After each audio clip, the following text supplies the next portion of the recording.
Shopping the farmer's market is a great way to get fresh flavors right into the meals you're preparing.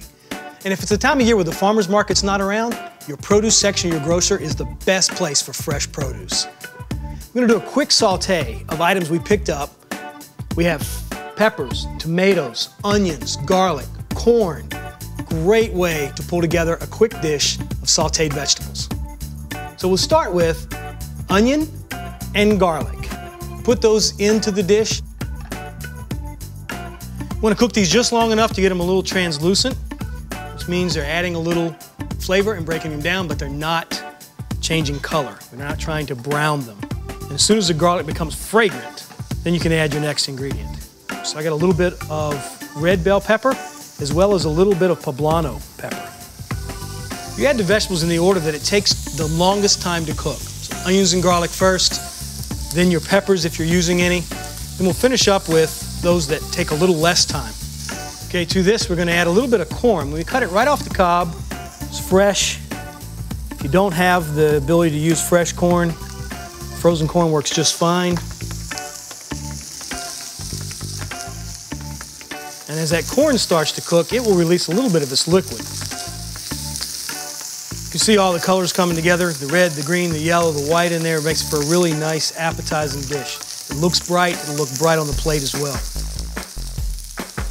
To this, I'm gonna add a little diced tomato now. I have diced yellow and red tomatoes. They're in season now. Take advantage of those sweet sun gold tomatoes. So kind of like farmer's market in the pan here. Onion, garlic, peppers, corn, tomatoes. We add a little bit of salt to it at this point, and then we'll check for final salt after we've added our protein.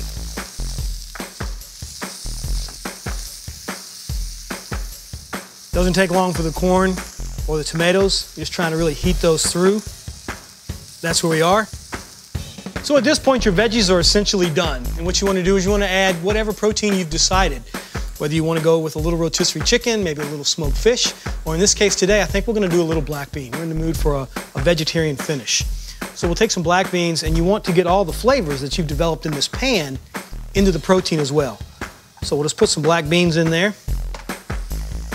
And then in a way to get everything off the bottom of that pan, I'm going to take a little lemon and just boost that flavor with just a little lemon juice. Also, a little fresh herbs. Always add to. And if it's in the middle of winter, you don't have fresh herbs, dried herbs are fine. But I like just a little bit of basil today in here. And you can see we've now got the medley of all these colors together. Lemon, black bean, corn, tomato, pepper, onion, and garlic. And we're there. Now let's plate our sauté with our brown basmati rice. We're gonna add all this color to the plate. Reds, yellows, greens, the black beans really pops and makes a beautiful plate. And that's your dish. So shop your farmer's market when you can for value and the freshest ingredients.